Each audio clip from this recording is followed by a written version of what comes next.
Hello everyone, आपका स्वागत है हमारे YouTube channel AR career institute में। दोस्तों, आज की सेशन में हम क्लास 10th के मैथमेटिक्स के चैप्टर 2 बहुपद का सभी फार्मूला डिस्कशन करेंगे। तो दोस्तों, वीडियो आज का स्टार्ट करते हैं। तो पहला फार्मूला है अल्फा प्लस बीटा बराबर माइनस बी बटे ए। यानी जब भी आपको मूलों का योगफल निकालने के लिए कहेगा तो अल्फा प्लस बीटा बराबर माइनस बी बटे ए का सूत्र लगा देना है। तो जैसे आपको कह दिया कि कोई द्विघात समीकरण है 3x² प्लस 5x प्लस 6, ये एक द्विघात समीकरण है। यदि इसमें कहे कि मूलों का योगफल यानी अल्फा प्लस बीटा और मूलों का गुणनफल अल्फा इंटू बीटा ज्ञात कीजिए, तो सबसे पहले हम लोग इसमें a b c का मान लिख लेंगे। पहला काम करना क्या है, इसमें a b c का मान लिख देना है। इसमें a बराबर 3 है, b बराबर 5 है और c बराबर 6 है।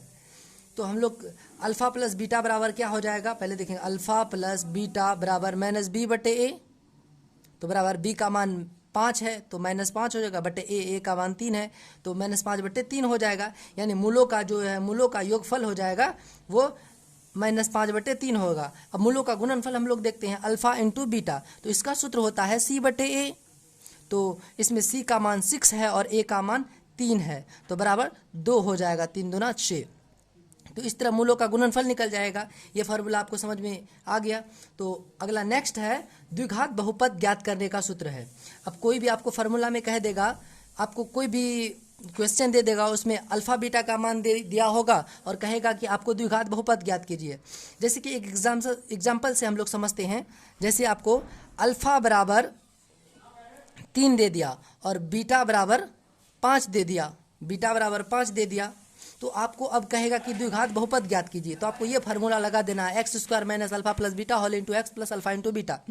तो सबसे पहले इसमें करना क्या होगा, कोई भी द्विघात बहुपद जैसे कि ज्ञात करने दे दिया, जिसमें अल्फा बराबर 3 और बीटा बराबर 5 दे दिया और कह दिया कि द्विघात बहुपद ज्ञात कीजिए। तो चलिए हम लोग ज्ञात कर लेते हैं। सबसे पहले हम लोग करेंगे क्या, अल्फा प्लस बीटा का मान निकाल लेंगे। अल्फा प्लस बीटा का मान 3 प्लस 5 बराबर 8 हो जाएगा और अल्फा इंटू बीटा का मान निकाल लेंगे, 3 गुना 5 बराबर 15 हो जाएगा। अब हम लोग बिल्कुल सूत्र लगा देंगे कि द्विघात बहुपद बराबर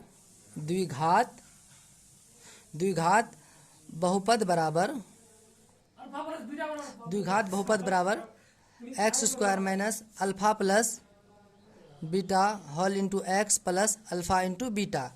तो अब इस सूत्र पे हम लोग बैठा देंगे बिल्कुल। x² minus alpha plus beta का मान हम लोगों का 8 है, 8x plus alpha into beta का मान है 15। तो इस तरह इसका answer x² minus 8x plus 15 निकल के आ जाएगा। तो क्वेश्चन में आपको अल्फा और बीटा का मान दिया रहेगा। सबसे पहले अल्फा प्लस बीटा का मान ज्ञात कर लेंगे, उसके बाद अल्फा इंटू बीटा का मान ज्ञात कर लेंगे, फिर डायरेक्ट सूत्र पे बैठा देंगे। इस तरह इसका हल निकल के आएगा। और दूसरे में आपको डायरेक्ट भी दिया जा सकता है कि अल्फा प्लस बीटा बराबर 8 दिया रहेगा और अल्फा इंटू बीटा बराबर 15। तो बिल्कुल इसको भी सूत्र पे बैठा लेंगे, ये तो और आसान हो गया, तो ईजी से कैलकुलेशन हो जाएगा। तो अब नेक्स्ट फार्मूला हम लोग देखते हैं। नेक्स्ट फार्मूला है त्रिघात बहुपद के लिए। ये जो है alpha plus beta plus gamma बराबर माइनस बी बटे ए, ये त्रिघात बहुपद के लिए है। हमारे लिए इतना इम्पोर्टेंट नहीं है, बट हम लोग फिर भी देख लेते हैं। यदि आपको याद रखना होगा तो याद रख सकते हैं, नहीं तो आप इसे छोड़ भी सकते हैं, ऐसे एग्जाम में ये पूछा नहीं जाता है। फिर भी हम लोग समझ लेते हैं। तो alpha plus beta plus gamma minus b बटे ए होता है, यानी 3 मूलों का योग। जैसे कि कोई भी त्रिघात बहुपद है, त्रिघात बहुपद का व्यापक रूप जैसे मान लेते हैं हम लोग 4x³ plus 3x² plus 4x plus 3 है। ये कोई त्रिघात बहुपद में इसमें कहेगा कि alpha plus beta plus gamma बराबर माइनस बी बटे ए का सूत्र लगा के हम लोगों को याद क्या करना है, तीनों मूलों का गुणनफल।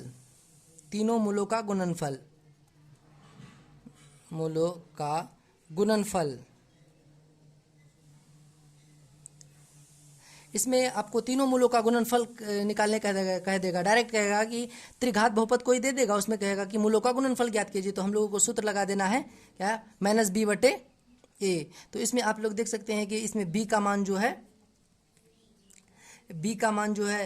3 है, तो बराबर -3 बटे b है ये 3 और 3 b बटे ए हो जाएगा। ए का मान 4 है तो -3 बटे 4 हो जाएगा। इस तरह त्रिघात बहुपद का भी मूल निकल जाएगा।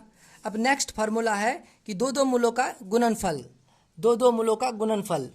तो इसका भी फार्मूला आप लोग याद रखेंगे, alpha into beta plus beta into gamma plus gamma into alpha बराबर सी बटे ए होता है। यानी दो दो मूलों का जब गुणनफल करते हैं तो सी बटे ए होता है। इसको भी आप लोग याद रखेंगे, ऐसे भी एग्जाम में काम नहीं आने वाला है। अब नेक्स्ट फार्मूला है alpha into beta into gamma, यानी मूलों का गुणनफल माइनस डी बटे ए होता है। ये भी फार्मूला याद रखेंगे आप लोग। अगला फार्मूला है त्रिघात बहुपद ज्ञात करने का। तो त्रिघात बहुपद ज्ञात करने का सूत्र होता है x Q minus alpha plus beta plus gamma into x square plus alpha beta plus beta gamma plus gamma alpha into x minus alpha beta gamma. तो आपको क्या क्वेश्चन में दिया रहेगा आपको कि alpha plus beta plus gamma बराबर कुछ भी दे सकता है, जैसे मान लेते हैं 3 दिया है। उसके बाद आपको दिया रहेगा alpha beta plus beta gamma plus gamma alpha बराबर 4 दिया रहेगा।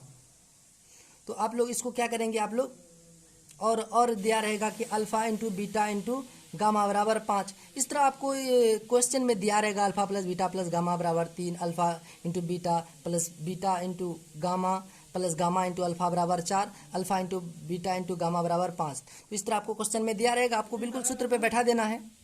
ये सूत्र पे इसका आंसर निकल के आ जाएगा। ये भी फार्मूला आपको समझ में आ गया होगा। अब नेक्स्ट कुछ पॉइंट है इंपॉर्टेंट कि भाज्य को पी एक्स, भाजक को जी एक्स और भागफल को क्यू एक्स और शेषफल को आर एक्स से दर्शाया जाता है। ये भी आप लोग याद रखेंगे। अब जो नेक्स्ट इंपॉर्टेंट फार्मूला है वो है alpha square plus beta square बराबर अल्फा प्लस बीटा का whole square minus 2 alpha beta. ये याद रखने वाला फार्मूला है आप लोग। तो आप लोग इस फार्मूला को इस तरह समझेंगे कि alpha square plus beta square बराबर अल्फा प्लस बीटा का whole square minus 2 alpha beta कैसे हुआ। तो हम लोग RHS को हल कर लेंगे तो इसका मान आ जाएगा। तो हम लोग देख लेते हैं हल करके, अल्फा प्लस बीटा का whole square minus 2 alpha beta. तो इसका हल करेंगे तो इसका alpha square plus beta square plus 2 alpha beta आ जाएगा इसका हल। अब माइनस 2 अल्फा बीटा, तो 2 अल्फा बीटा कट जाएगा, alpha square plus beta square.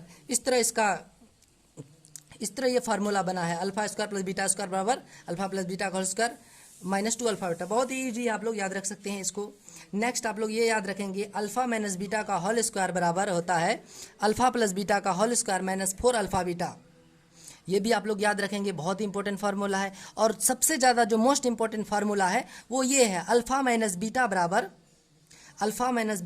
Root over alpha plus beta का whole square minus 4 alpha beta. अब देखिए ये फार्मूला आया कैसे। तो हम लोग आपको क्वेश्चन में आपको कोई भी द्विघात बहुपद दिया रहेगा, कहेगा कि अल्फा माइनस बीटा का मान ज्ञात कीजिए, तो आपको इस फार्मूला का यूज करना है। ये भी आपको आई होप कि समझ में आ गया होगा। अब नेक्स्ट फार्मूला आप लोग ये भी याद रख सकते हैं, ये इतना इंपॉर्टेंट नहीं है फिर भी मैंने लिख दिया है, alpha cube plus beta cube बराबर अल्फा प्लस बीटा का whole cube minus 3 alpha beta into alpha plus beta. ये भी उतना इंपॉर्टेंट नहीं है पर आप लोग याद रख सकते हैं। और आगे नेक्स्ट फार्मूला है alpha square minus beta square बराबर alpha plus beta into alpha minus beta. तो ये तो फार्मूला आप लोग बचपन से पढ़ते आ रहे हैं कि ए स्क्वायर प्लस बी स्क्वायर बराबर ए स्क्वायर माइनस बी स्क्वायर बराबर ए माइनस बी इंटू ए प्लस बी। ये तो बचपन से पढ़ते आ रहे हैं, तो वही फार्मूला है ये। अब हम लोग अगला पॉइंट जो है हमारा, बहुपद में चर राशि का अधिकतम घात क्या होता है। देखो बहुपद में चर राशि का अधिकतम घात बहुपद का घात कहलाता है। अब ये जानना आपके लिए बहुत इंपॉर्टेंट होता है कि बहुपद का घात किसे कहते हैं। तो बहुपद में चर राशि का जो अधिकतम घात होता है, कोई भी बहुपद दे देगा, जैसे कि 4x square minus 10x plus 7 ये दिएगा, कहेगा कि बहुपद का घात ज्ञात कीजिए, बहुपद का घात ज्ञात कीजिए। तो बहुपद का घात क्या हो जाएगा, देखो जो भी बीज व्यंजक है उसमें जो सबसे अधिकतम घात होता है, जो भी बीज व्यंजक है उसमें जो सबसे अधिकतम घात होता है वही बहुपद का घात कहलाता है। ये एक समीकरण है, द्विघात समीकरण है। इसमें जो सबसे अधिक घात है वो क्या है, 2 है, मतलब 4x स्क्वायर का घात 4x का सबसे अधिक घात है, तो बहुपद का घात जो होगा 2 कहलाएगा। उसी तरह अगला एग्जाम्पल हम लोग देख लेते हैं एक और लेकर, जैसे कि 5x Q plus 5x³ plus 4x² plus 3। इसमें पूछेगा बहुपद का घात क्या है, तो अधिकतम सबसे बड़ा वाला घात देख लेंगे। तो सबसे बड़ा कौन है, 3 है, तो बहुपद का घात 3 कहलाएगा। बिल्कुल लीजिए, आप लोग आसानी से समझ गए होंगे। अब नेक्स्ट है कि px बराबर gx into qx plus rx। तो हमने पहले ही बता दिया कि px क्या है, gx क्या है, qx क्या है, rx क्या है। तो बिल्कुल इसका इस तरह है कि भाज्य बराबर भाजक गुना भागफल जोड़ शेषफल। तो ये है भाज्य गुना भाजक प्लस शेषफल। इस फार्मूला पे इस तरह ये बैठा हुआ है। तो ये भी इजी, बहुत ही इजी है बिल्कुल। अब जो नेक्स्ट फार्मूला है वो है यदि px बटे gx बराबर 0, px बटे gx बराबर 0, तो gx px का एक गुणनखंड होगा। इसका कहने का मतलब है कि px में किसी भी संख्या में, जैसे कि हम लोग 16 ले लेते हैं, 16 ले लेते हैं, px बराबर 16, px बराबर 16 और gx बराबर 4 ले लेते हैं, gx बराबर भी 16 ले लेते हैं, gx बराबर हम लोग 4 ले लेते हैं। इस फार्मूला को हम लोग इस तरह समझेंगे कि जब भी कोई संख्या जैसे कि हम लोग एग्जाम्पल में 16 लेते हैं, 16 में अगर 4 से भाग देंगे तो कट जाएगा पूरा 4 बार में, यानी शेषफल जो आएगा rx 0 आएगा। तो कह रहा है कि जब शेषफल 0 आ जाए तो gx जो होगा वो px का एक गुणनखंड होगा। ये भी बहुत ईजी आप लोग समझ सकते हैं। बिल्कुल कोई भी संख्या में किसी से जब भाग खा जाता तो वो उसका गुणनफल होता है, ये तो आप लोग पहले से ही जानते हैं। तो अगला नेक्स्ट है बहुपद का व्यापक रूप एवं घात। तो बहुपद का व्यापक रूप हम समझेंगे। तो पहला रैखिक बहुपद का जो व्यापक रूप होता है ax प्लस b होता है। बिल्कुल रैखिक बहुपद का जो व्यापक रूप होता है ax प्लस b होता है। तो इसका घात जो होता है 1 होता है। द्विघात बहुपद का जो व्यापक रूप होता है ax² plus bx plus c होता है और इसका घात 2 होता है।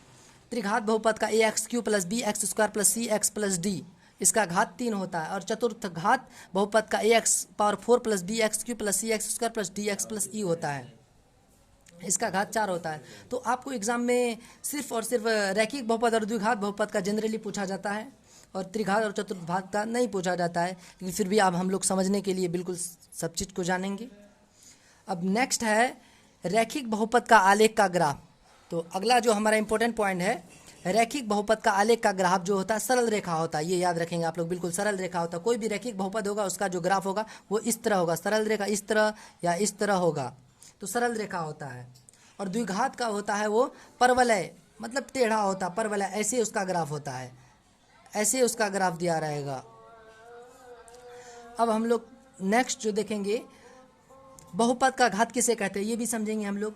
जिस बीज व्यंजक का सभी घात पूर्ण संख्या 0, 1, 2, 3 हो वह बहुपद कहलाता है। यानी कोई भी जो है बीज व्यंजक, कोई भी बीज व्यंजक जिसका घात 0, 1, 2, 3 या इसी तरह संख्या हो, पूर्ण संख्या हो, वह बहुपद कहलाता है। सिर्फ ऋणात्मक संख्या को छोड़कर, जैसे कि हम लोग ले लेते हैं 2x पावर -2 प्लस 3, तो ये बहुपद नहीं है क्योंकि घात ऋणात्मक है। -2 क्योंकि पूर्ण संख्या नहीं है। अगर हम इसकी बात करें कि 3x² प्लस 2x प्लस 3, ये द्विघात बहुपद है कि नहीं, तो हम इसका घात देखेंगे। इसका घात क्या है, पूर्ण संख्या है, क्योंकि 2 एक पूर्ण संख्या है, इसीलिए ये बहुपद है। नेक्स्ट में देखेंगे हम लोग, नेक्स्ट है अचर बहुपद का घात 0 होता है। तो अचर बहुपद किसे कहते हैं पहले समझेंगे हम लोग। अचर बहुपद जैसे कि 2, 3, 4, 5 इसी तरह जो भी अंक होता है, डिजिट होता है, वो अचर बहुपद होता है। तो इसका घात 0 होता है। तो इसको कैसे होता है ये हम लोग भी देखेंगे। तो अचर बहुपद 2 है, इसको हम लोग इस तरह लिख सकते हैं 2x पावर 0। x पावर 0 का मान क्योंकि 1 होता है, आपने 8th में ही पढ़ा होगा, 9th में भी पढ़ा होगा। तो 2 गुना 1 बराबर 2, मान में कोई फर्क नहीं पड़ता है, इसीलिए अचर बहुपद का जो घात निकला, ये अचर बहुपद हुआ, इसका घात निकला वो 0 हो गया। तो इस तरह अचर बहुपद का घात 0 होता है, ये सही बात है।